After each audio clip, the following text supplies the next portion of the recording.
Hello, in this sequence we'll be performing a hinge and we will be pairing the hinge with the connection breath. In any case, when you pair the connection breath with the exercise of your choice, you should be contracting the pelvis, the pelvic floor, when you are performing the most challenging part of the exercise, or the concentric part versus the eccentric part. So for example, when you're doing a bicep curl, the concentric is the more difficult because you're lifting the weight. So that would be when you contract your pelvic floor and you would relax your pelvic floor on the eccentric movement. So in the case of the hinge, when we're pressing our hips back, that is the easier part of the movement, versus when we're pulling our hips forward and contracting our glutes, that would be the concentric part.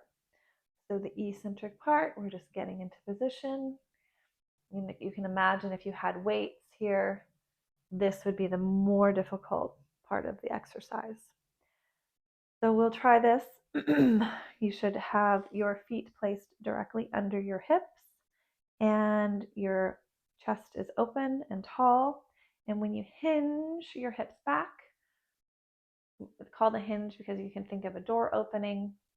You're not collapsing your back down or rounding your shoulders. You're keeping your chest proud and open, and you're just pointing those sits bones back towards the wall behind you as far as you can go. Point, point, point, point, point.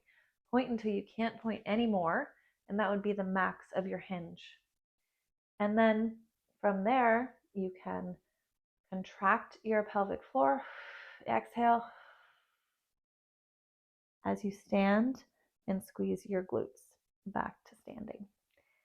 Okay, relax your pelvic floor as you hinge.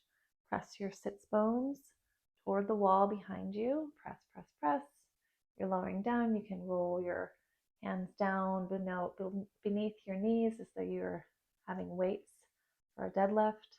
When you've reached the max of your hinge, you can engage your posterior chain, everything on the backside, and your pelvis.